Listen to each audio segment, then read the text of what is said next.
In this week's PPC Unleashed, I'm doing something a little bit different. I am walking you through an audit that I recently completed for a Google Ads prospect, a potential client for our agency, and I'm walking you through exactly what I do, what are the things that I write down, the recommendations, the sections that I include in my audit, how I go about performing the actual audit, and everything that goes into this process. So join me as I walk you through how to audit a Google Ads account on this week's PPC Unleashed podcast.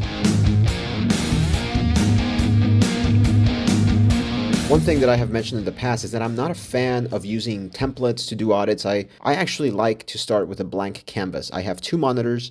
In my left, I have a blank Google Doc, and in my right, I have the Google Ads account. And on my left, I am writing down my observations, and on the right, I'm just looking through the account. Now, I do go through the different sections of the Google Ads account in a particular order, so I'm going to walk you through the different sections and everything that I go through in the account. But one thing to note is that my audits always include a couple of sections, and I actually organize the audit into certain chapters. So at the very top, I start by basically just naming the audit. I put the logo of our agency, and right below that, I'll say the name of the client, and it says Google Ads Audit. Right below that, I write down audit dates. And sometimes I like to write down which dates I'm looking at or I'm focusing on for the particular audit. Sometimes it would be a particular month or a particular quarter. I'm doing this audit at the beginning of July.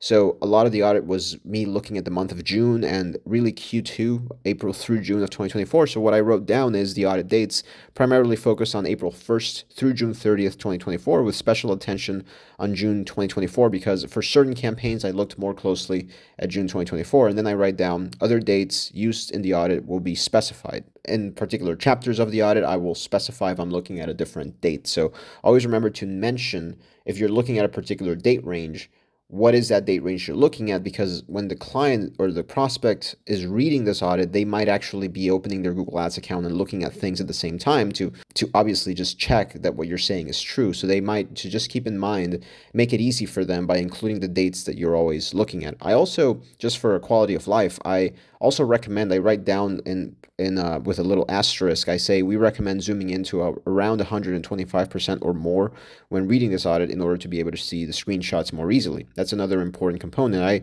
like to use Lightshot. That is my screenshot tool. It's one button and it opens very quickly, and I take a screenshot, I copy paste it into the document, so that makes it very simple for me to find something inside of the Google Ads account. I copy and I paste it in the Google Doc very quickly. And to give everybody a little bit of context, this is a lead generation account in the home services niche. I'll try to do the best I can to describe everything, because unfortunately I won't be doing a video version of this podcast. I do have to protect the identity of this particular company. So I'll walk you through the audit itself, but I'm not going to show you the Google Ads account or any screenshots or examples of what I'm actually looking at. So hopefully it'll all still make sense. The first main section of the audit is going to be a summary. And the summary, I'll include 5 or 6 bullet points that are going to be a summary of the audit. The reason I like to have a summary here on the very first page of the audit is because I know that a lot of people don't have a lot of time. My audits are going to end up being 10 to 20 pages a lot of the time.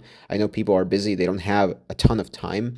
And a lot of it, to be honest, a lot of the people that are going to be reading some of these audits, they don't understand Google Ads a lot of the time. They don't know a lot of these things. A lot of it could go over their heads. It can be very frustrating and very daunting to go through 20 pages of jargon, Google Ads metrics, and things that they don't really understand. So in the summary, I'd like to just write down, here's the 5 big takeaways. Here's the big findings. These are the big things we found in the audit and the big things that you should fix, or the things that are hurting performance that could be improved. Right below the summary, I also write down 5 or 6 bullet points for recommendations. So I have summary, and then I have recommendations. And the recommendations are going to be very closely related to the summary. So for example, the first bullet point of a summary could be a problem, and the first bullet point of the recommendation would be the solution to that particular problem. So I like to have 5, 6 bullet points for recommendations in the first page as well. So that would be the first and second page are usually going to be the summary and the recommendations. Then I like to jump into the different sections of the audit, and I break out the sections into different chapters. So I'll have a section for conversion tracking. I'll have a section for performance. I'll have a section for campaigns. I'll have a section for ad groups. I'll have a section for keywords. I'll have a section for the different elements. If you need to have a section for, if it's worth having a section for a specific element of the campaign, I'll create one. In this particular audit, I basically only have, as far as the big sections, I only have campaigns, performance, and conversion tracking. And those are the big things that I found when looking at the account. So those are going to be the big sections, but there are subsections within each of those main categories as well. When opening a Google Ads account for the first time, one of the first things I'll check is I'll take a quick peek at some of the campaigns. I'll check on maybe the last month or the last quarter in terms of date range, maybe a 90-day date range, something along those lines. And I'll just take a look at the campaign level, the campaign view. Maybe I will segment by conversion action so that I can see, okay, what are the numbers? The campaign has how many impressions, clicks, how many conversions, what is the conversion rate, what's the cost per conversion, and then what are they tracking? So that's why I segment by conversion action so that I can get a good idea of, okay, they have 20 conversions. What are those 20 conversions? What are the goals that they're currently tracking? And that leads me to review the conversion tracking as really the first section that we dive into. I always go straight into the conversion tracking to make sure that company is tracking goals correctly. So the first thing I found in this particular account is that it has a lot of goals that are not active. There are 20, 25 plus goals that are in the campaign, most of which have 0 conversions. There's a lot of goals imported from GA4. A lot of these goals I found could be removed. So what I wrote down is the account is currently tracking many different goals, and many of them are organized in the wrong conversion category as well. For example, both active call conversion goals are organized within the submit lead form category. Meanwhile, there are several goals within the phone call category that appear to be inactive as well, and they have no recent conversions. Some of them, as I mentioned, are imported from GA4 or imported from Universal Analytics, which was replaced by GA4 over a year ago. Many of these goals that get no conversions serve no real purpose in the account and should be removed in order to improve the organization of conversion goals. So I write down all those things. I place some screenshots as well. And then I say that there are about 20 inactive goals that could be removed from the conversions section in order to organize goals more efficiently. This is not a major problem in the account. I didn't actually even include this in the summary at the top because it's not a major problem. I put it as low priority. But what I did put as high priority is the conversion goal settings. So when it comes to some of the conversion goal settings, I did go into some of the active conversion goals. For example, the calls from ads goal. I opened it up and I found that every conversion is tracking under the conversion count. So every conversion is selective for not just that conversion goal, but for all the active conversion goals. Having this setting to count every conversion will often lead to many duplicate conversions. A single user, for example, could call 4 times in a row over a few hours or maybe over a few days, and it would count as 4 different conversions. But also someone that called last month and is making a new customer service call this month could call the number and it could trigger a new conversion without even generating a click in the current month. We never recommend selecting every conversion unless it's for e-commerce, where you may want to count every single transaction, especially if it has a different conversion value or revenue each time. So these conversion goals should be set for one conversion anytime you're working with lead generation. Then the other setting that we would change is the click-through conversion window, which is currently set to 30 days. I say that we should change it to 90 days, or we recommend changing it to 90 days, which is the maximum. This way, if a user that called once calls again, it would not count as another conversion until the 90 days have passed. A shorter conversion window increases the likelihood of repeat callers and duplicate conversions, which we want to avoid. Next is call length. For the calls from ads goal, and also they have a calls from the website goal. The call length is set to 45 seconds. We would recommend increasing this duration to at least 60 seconds, but consider going up to 90 or 120 seconds in order to improve the call quality, unless you identify that you often receive a lot of voicemails in which people leave their contact info in, let's say, between 45 to 60 seconds. These shorter calls are often very low quality. They are often people with, maybe there's no answer, maybe it's a wrong number, maybe it's a spam call, etc. So we don't recommend having a low call length set. We recommend a longer, maybe 90, 120 seconds for the call length in order to improve the calls from ads quality. Now, specifically when it comes to the calls from ads conversion goal, we take a look at the account and we see that for the month of June, this particular goal is generating about 65% of all the conversions, yet this goal is likely delivering the lowest quality leads in the account. So there's 118 conversions and 65% of the goals are calls from ads. The calls from ads goals, I write this down as well just to explain to the client, because a lot of the people that are managing these accounts, sometimes they're not very familiar with particular goals within Google Ads and how things work. But I'm explaining that the calls from ads or call assets, or what was previously known as call extension goals, people that are calling that phone number generally tend to be existing clients of the business or existing customers of the business who are reaching out for customer service or follow-up questions. Very rarely do calls from ads conversions result in new clients.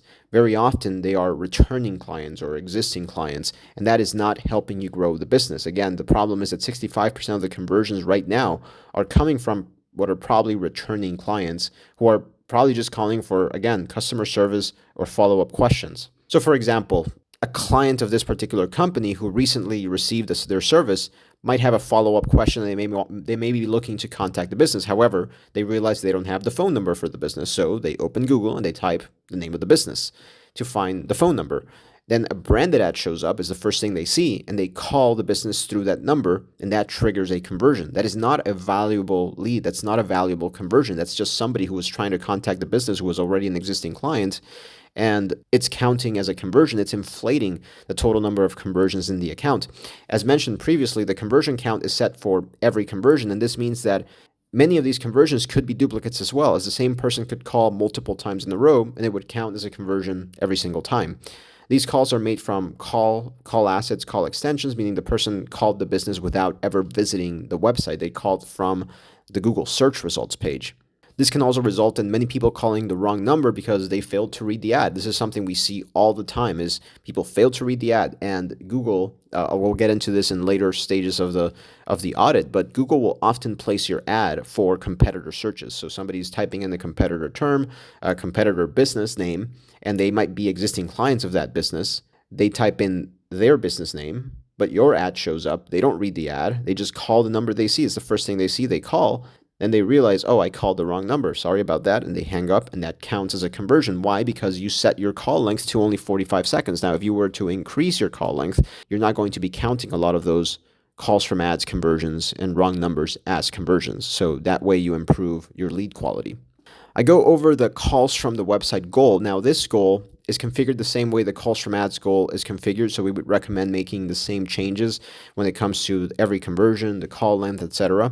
While the calls from the website goal will often be higher quality, it's also very possible that existing customers that want to contact the business can sometimes click on the ad, visit the website, and get a number to contact the business as well. So you may still get a lot of customer service calls, but you're not going to get as many as of the wrong number calls, because someone that visited the website will know they're calling the right business. So the lead quality might be better compared to the calls from ads goals. So if we were to rank them, the lowest quality or the worst conversion we have here is the calls from ads. The second best conversion is going to be the calls from the website. And now the third one that we're going to analyze here is going to be the submit lead form goal. And this is going to be the best quality lead for this particular business.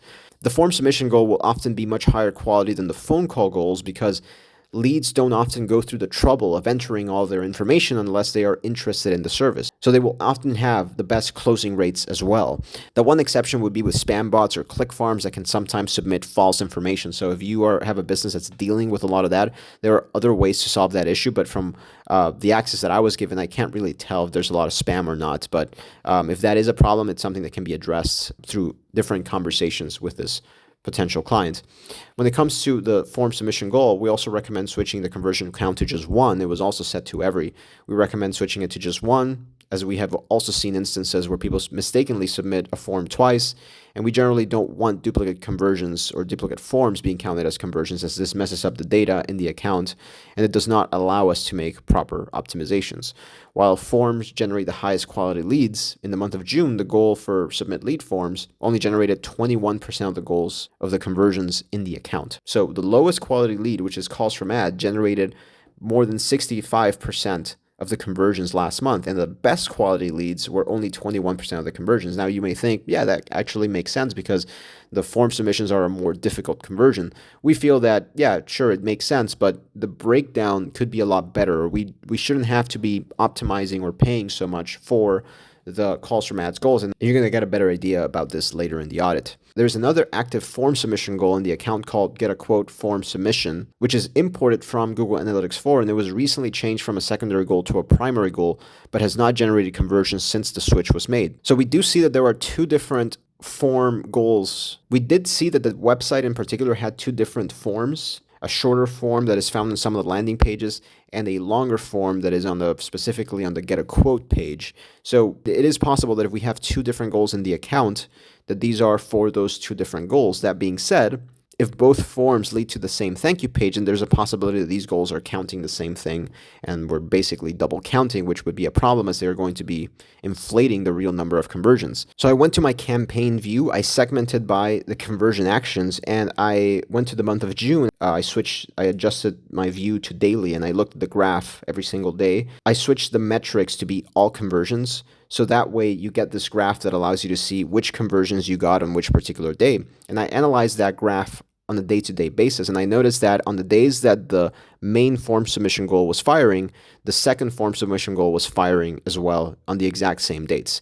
This is how I was able to pinpoint the fact that, yes, both of these goals are tracking the exact same thing, meaning that we are double counting or double tracking these two conversion goals. Therefore, the GA4, the imported from GA4 goal should be paused because the other conversion goal was set up through Google Tag Manager, which is a much better implementation. Next, I add some in the call tracking section. Now that I've provided some high-level recommendations that will have a big impact very quickly, I'm also providing some additional conversion tracking recommendations. So within the first conversion tracking section, I create a subsection in which I'm providing additional recommendations.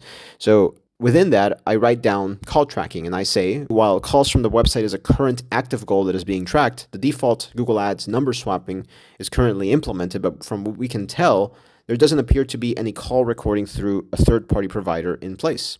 So we recommend implementing a call recording platform such as Call Tracking Metrics in order to review phone calls. Call tracking implementation allows you to listen to recordings and audit the quality of your calls.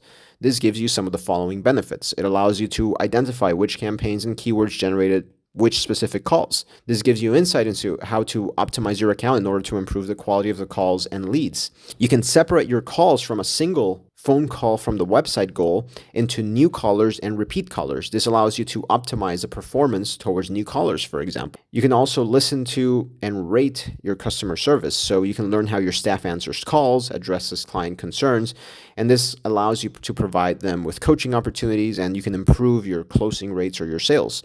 You can import converted leads back into Google Ads. So for example, if a quote is delivered or a sale happens during a call, you can score the call from 1 through 5, and you can mark the call as a converted call. This can automatically trigger a conversion in Google Ads that you can track in your campaigns, your keywords, your ads, and you can see which keywords, which ads, which ad groups, which campaigns are driving the best quality phone calls. So you can easily make much better optimizations based on the keywords, the ads, etc., that are delivering the best ROI for your account. On that note, I write another subsection called offline conversion tracking, and I explain what offline conversion tracking is all about and the benefits that you can expect if you start to use it. So as explained in the last point above, sending Google more data for converted leads, such as 5-star calls, can be a great way to improve the performance of the campaign because it allows you to get a much better understanding of your ROI from specific campaigns, ad groups, keywords, or ads. You can perform higher quality optimizations and strategize around ways to grow the account and get more business. One of the best ways of doing this is with offline conversion tracking. So here I just kind of explain a little bit of offline conversion tracking in the simplest terms possible because, again, I don't know if this person understands Google Ads that well, and offline conversion tracking is definitely a more advanced strategy, so I'm trying to explain it in the simplest terms possible. And I say the way it works is that if you have a particular lead that converted offline, for example, a person submits a form, your team contacts the lead, and the person becomes a buyer, you can import that lead back into Google Ads as a converted lead. You can also import a revenue amount or a conversion value with that lead. So if you close a deal worth $1,000, you can import those $1,000 into Google and see how much you paid to make that $1,000. For instance, you may have paid $500 in one campaign to make $1,000, which would give you a return on ad spend of 2 to 1. Now imagine if you imported 10 or 20 converted leads every month, you would have a lot of data to work with and make optimizations to scale the Google Ads account in a much smarter way. You can visualize which elements within the account are driving the converted leads instead of just looking at calls from ads or looking at calls from the website or form submissions. You can optimize the campaigns towards converted leads, which again can deliver you much higher ROIs. To Taking a quick break here to remind everybody to please subscribe if you haven't subscribed to the PPC Unleashed podcast, whether it's on YouTube or whether it's on whatever podcasting platform you're listening on. I know I share these on LinkedIn quite a bit. If you're listening for the first time, please subscribe and go check out some of the previous episodes. If you have any ideas for future episodes, please send them my way as well. I have a list of about 30 or 40 topics that I want to talk about, but I'm always open for suggestions, so please send any ideas my way and I'll be sure to include them into my list and see if I cover them in future episodes, or maybe I'll do a Q&A episode at some point as well in which I can address a lot of different questions that people might have, so please send those my way. With all that said, let's continue. So that concludes the call tracking section. Next, I created a section called performance. And really what I like to do in these sections is just look at the overall. Sometimes I go just the overview. I look at a 3-month period or a 2-month period or a 1-month period, and I just look at what's happening in the account right now just to get a big picture. So I write down a little summary here. I call it summary, and I say, what do I see that's happening in the account right now? So this is what I wrote down. Looking at the overall performance over the last 365 days, and I actually looked at a full year here. We see that the account has spent $30,000 and received about 2,000 conversions. I'm not going to say the specific numbers, with a $14 cost per conversion. However, as mentioned above, the majority of the conversions have been for low-quality calls from ads. From these 30K, the account only generated around 127 form submissions, so the goal, which we would consider the higher quality conversions, only represented about 5% of all conversions in the last year. When looking at Q2 of this year, so I'm now zooming in a little bit more towards the last quarter, April through June. As I mentioned before, on paper, the account looks very healthy. It has 370 conversions. It has a pretty good $36 cost per conversion.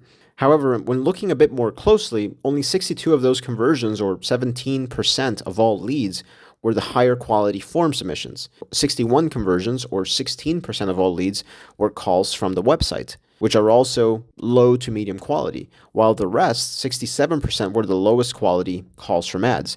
Obviously, we would agree that the Q2 investment of $13K would have been a lot more beneficial if the account was focused on driving the higher quality conversions that result in buyers and sales, but that's not where the majority of traffic is currently being placed. I create a new section here called campaigns, and here I dive a little bit into some of the active campaigns. Now, what's interesting about this particular account is that there is only one active campaign, which is a Performance Max campaign. So I write a subsection with the name of the campaign, and I write that when looking at the overall performance, the June cost per conversion of $14.95 makes it seem like the account is performing well. But that is because the majority of the conversions are calls from ads. Therefore, the cost per conversion metric is currently not representative of the real performance of the account because the calls from ads are inflating the number of conversions. So here I include a screenshot of the campaign performance and the campaign view segmented by conversions so that you can see kind of the breakdown of 118 conversions and how many of those were calls from ads, how many of those were form submissions, how many of those were calls from the website. Now, the campaign is using Google Ads smart bidding algorithm. It's currently using Maximize Conversions Target CPA. The algorithm does not differentiate between conversions unless a specific value is entered. Here I'm trying to explain to this prospect how the Google Ads algorithm works, again, trying to explain it in a very simple way. I'm saying, therefore, the algorithm is currently prioritizing calls from ads because it's the goal that it's getting the majority of the conversions. The algorithm will often prioritize the goal that is the easiest to generate and is also driving the majority of the leads for the lowest cost, which is why 65% of the conversions are calls from ads. When analyzing the asset groups within the campaign, we find 3 active asset groups, and I name the 3 asset groups here.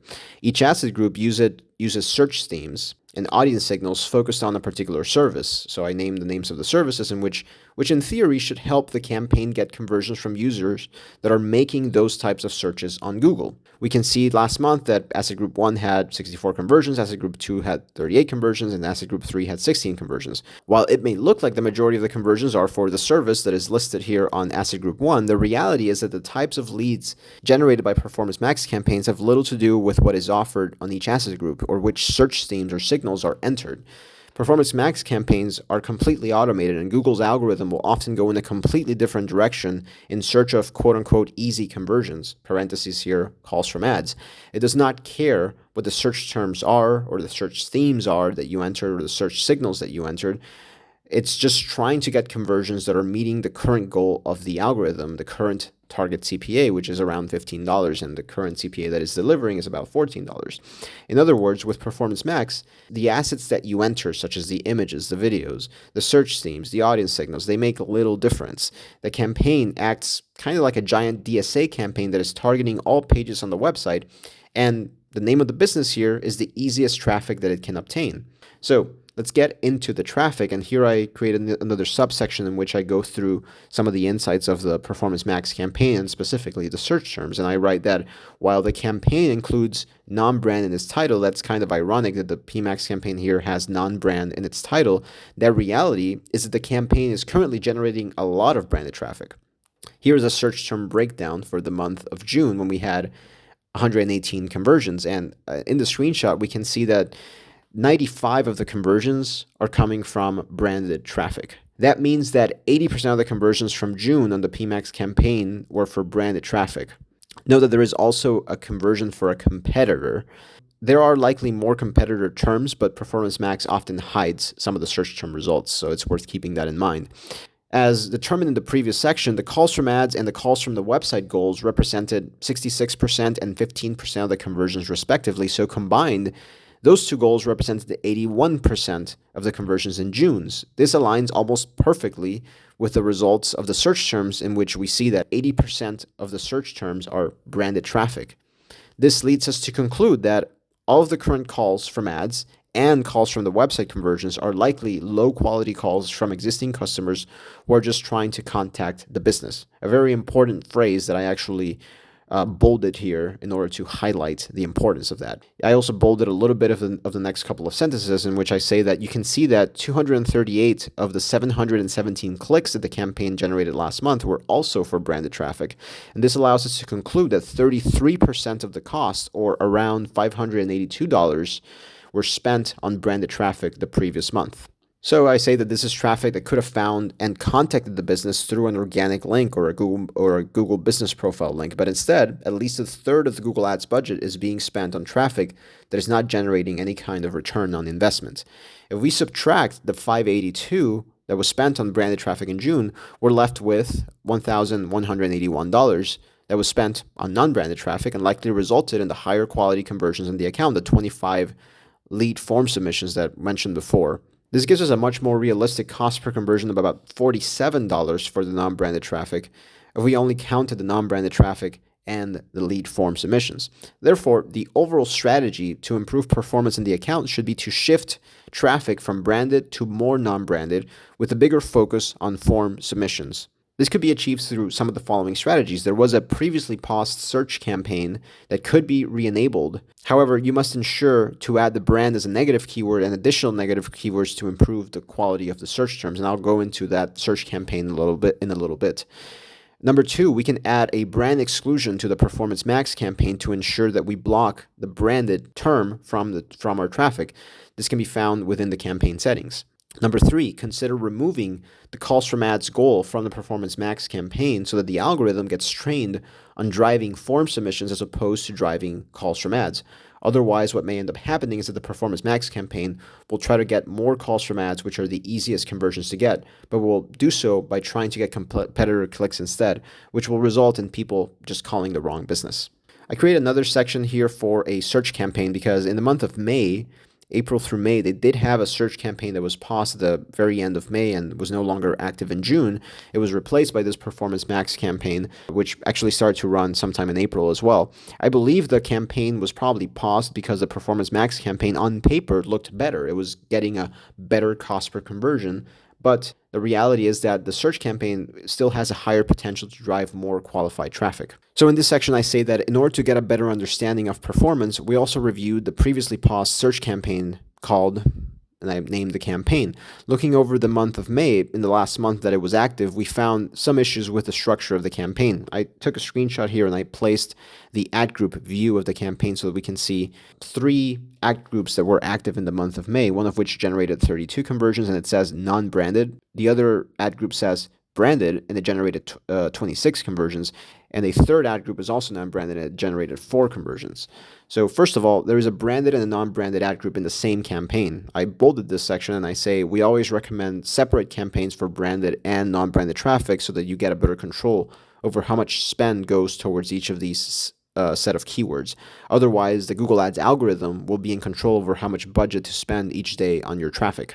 Looking at the branded ad group, it obviously has a very high conversion rate, which is around 30% because it was primarily driving branded traffic. When looking at the non-branded ad group here, so here I opened the keywords of that ad group and I took a screenshot in which we're seeing some of the search keywords, many of which are getting a good cost per conversion, driving conversions. That being said, when we look at the search terms that we got from these keywords, you can see that a majority of these conversions were calls from ads from competitor or branded terms. So looking at the non-branded ad group keywords and looking at the search terms, we can see that even though the keywords were for non-branded terms, the search terms that were being triggered were all competitor terms, and I segmented by conversion action here, and we can see that every single competitor term, we see calls from ads, calls from ads, calls from ads. This happens because Google's new match type system allows for search terms to be very different than the actual keyword if it considers it a close variant, quote unquote. So the name of this competitor is matching the keyword because Google thinks that it's closely related. The searcher was likely an existing client of that company and was looking for their phone number, but when they made the search, our ad was the one they saw. They didn't read the ad carefully and they just called the business the first result that they saw, which resulted in a wasted click and a low quality conversion. To fix this issue, negative keywords need to be added to the campaign to block all of that competitor traffic. So I bolted that as well. We often add negative keyword lists to every account, including a universal list in which I include 400 plus negative phrases.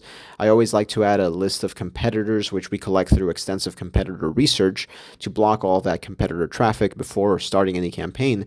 I also like to list geographies or cities. So I like to list countries, cities, states, US states to exclude particular locations where maybe we don't want to show our ads or we don't provide a service.